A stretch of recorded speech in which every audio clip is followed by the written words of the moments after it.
90-degree days, sunscreen, and bathing suits. Summer is almost here, and Texas Parks and Wildlife wants to keep everyone safe as they head out on the water.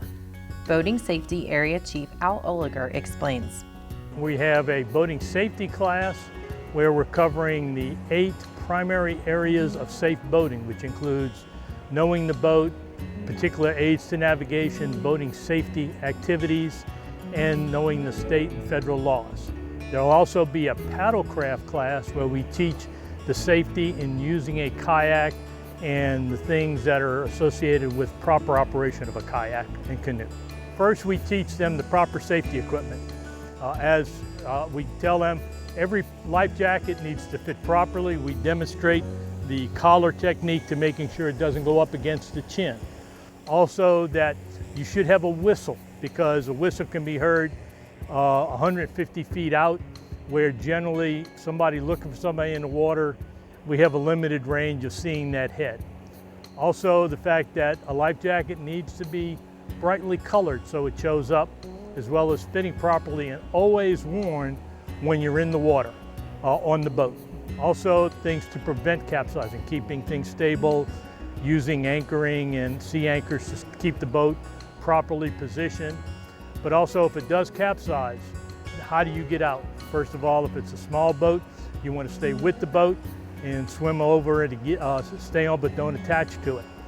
If it's a big boat where you're in a cabin, take off the life jacket, hold on to it, and get to an air pocket, and then move your way through air pockets to swim to get out. But stay with the boat unless the boat sinks. The boat sinks, just tell it goodbye and hang on to your life jacket. Oliger has spent over 30 years teaching boating, canoeing, kayaking, and paddle boat safety through organizations such as the Boy Scouts of America, Coast Guard Auxiliary, and Texas Parks and Wildlife. He says most incidents can be prevented with proper education. I've been involved with over 35 rescues since 1999. Every one of those was people not knowing what to do or not to do in a given situation. Boats, whether they be a paddle boat or a power boat, tend to be unforgiving. We get used to cars. Gravity and the tires help cars respond exactly to what you want to do and stop, start, turn. A boat, whether it be a kayak or a power boat, has a lot of forces associated you can't control: wind, current, activity in the water. So understanding those effects on how it affects both how you operate and what happens if you go in the water is very important to being safe and having fun.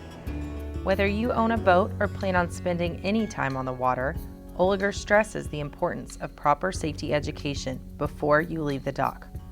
Anyone that goes on the water, this course is highly recommended for anyone 13 and over. Texas Parks and Wildlife has a website for each one of their areas of expertise. Boating safety has one, and in there you can find myself as well as the other instructors in this area, because we will come out with you and help you with your boat, whether it just be a full class or just education.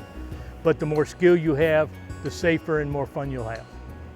You can visit the Texas Parks and Wildlife website at tpwd.texas.gov. You can also visit the Coast Guard Auxiliary's website at cgaux.org or the American Canoe Association's website at americancanoe.org for more information on water safety courses. Water is fun, and the safer you do them, the more fun you have. So be educated, be safe, and understand what you're going to do, and then do it. For Great American Pastimes, I'm Gina Monteleone.